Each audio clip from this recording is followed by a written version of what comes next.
When it comes to words like oil and independence, what comes to mind? For some, it may be energy independence. For others, when they hear oil, they think of climate change and how fossil fuels are changing the planet. Some say the age of oil is coming to an end, and it will be replaced with the so-called green technology. Green tech will allegedly create a sustainable green economy. On the other side of the debate, we see people say things: we have 100 years of oil left. This claim was made nearly 15 years ago. And now, recently, phrases like energy independence have been thrown around. The idea of being independent energy while also running a trade deficit is simply false. Those goods we consume and our consumers' economy are made and sent over here using energy. As the world's reserve currency, we don't have to trade goods for goods. We can just print money out of thin air. The dollar value internationally comes from the oil trade. This is known as the petrodollar system. The value of dollar is dependent on the demand for oil. The larger trade deficit we have, the higher future oil prices will be, as we need to create more dollars to buy those goods, of which requires fossil fuels in the production. When those say we have 100 years of oil, the devil is in the details, as the saying goes. They referring to our current consumerism economy, where most of manufacturing is done overseas. If we are to produce all our goods and become the world's largest manufacturing economy like we were in the mid-20th century, during the time the United States was also the world leader in proven oil reserves. Currently we are 10th in proven oil reserves. Many people will say we are now the world's largest oil producers. Rates of production and the amount of oil are two different things. Around the same time as the term energy independence was used, we heard it phrases like drill baby drill. If you believe we have 100 years of oil, why would we be spending money to find more? Speaking of oil discoveries, the last 2 decades were some of the lowest on record. Rates not seen since the 30s. The problem with drilling for oil is it needs higher prices to incentivize oil exploration.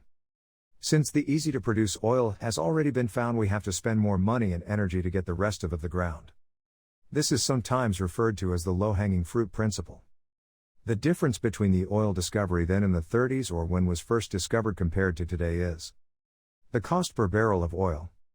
When oil was first discovered, every 100 barrels of oil only took 1 barrel in terms of energy to produce.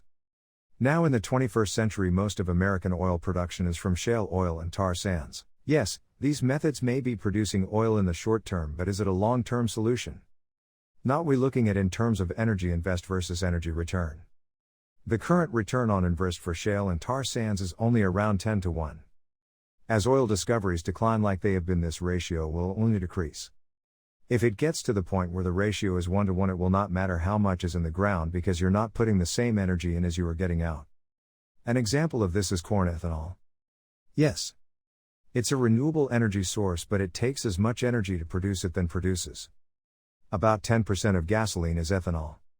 If we claim to have so much for decades to come, why are we using these expensive forms of oil in terms of energy? Over the last 10 years, we have seen increase in electric cars and truck. It started with companies like Tesla, but now all major companies are starting to transgen electric cars. Yes, electricity can be produced by renewable forms of energy, but the problem is electricity is only 20% of energy demand.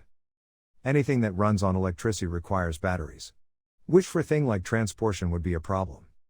We will never have a global transportation system running on electric. Someday we may, but not in the near future. Another problem is we are yet to have batteries that are large enough to power even a small city, or grid-sized batteries. Then there is problem of food production, which is heavily depend on fossil fuels. For every 1 calorie of food we eat, it takes 7 calories of fossil fuels.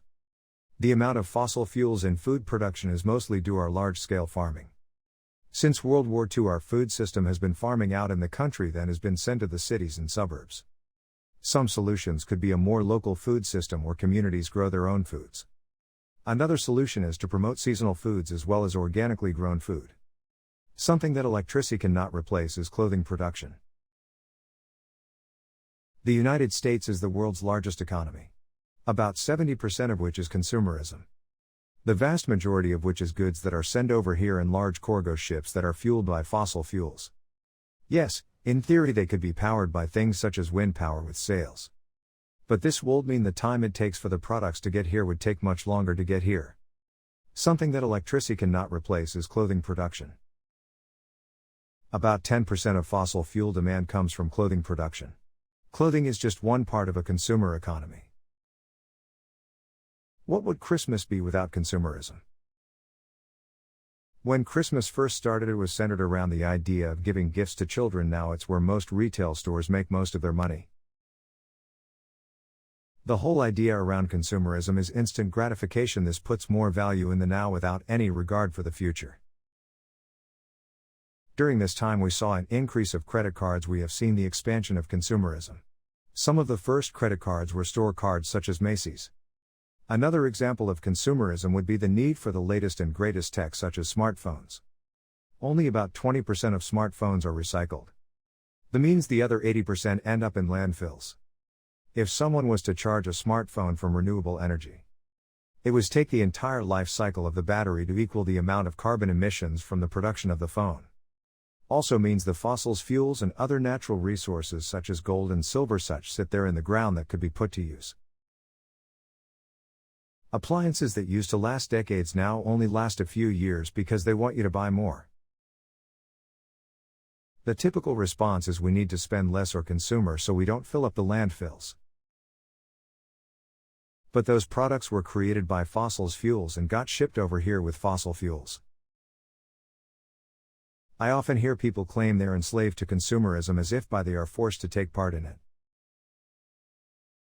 The idea of consumerism based on the worldview had believed their world had limitless or near limitless natural resources. During the early part of the 20th century, the world was producing so much oil and it was so cheap to produce that they didn't know what to do with it. So they started to use the excessive energy to produce consumer goods. The early part of the century we also saw 2 world wars of which oil was the fuel of war. As the world's finite resources become more and more scarce and more expensive to produce, we saw more resource wars. War machines require fossil fuels. Like it or not, the world will always need fossil fuels. What people tend to get wrong about oil and fossil fuels is not about going down to the last barrel of oil, but rather when we get to a point where the world's oil production and discoveries have peaked. As the world's available oil production declines, we will need to decide where the remaining oil goes to. The good news is we still have time, but we should begin to transition into a world less dependent on fossil fuels. Even if the first world transitions away from fossil fuels at some point in the future, the developing world will still be dependent on it, due to the fact that their infrastructure centered around fossil fuels. Like it or not, the world will still need fossil fuels, and as the video shows, it's finite resources that we need to transition away from fossil fuels. The term fossil fuels is rather misleading, as this video shows oil and other fossil fuels are more than just a fuel. If you enjoyed this video, please like and share and subscribe, and check out other related videos in the link in the description.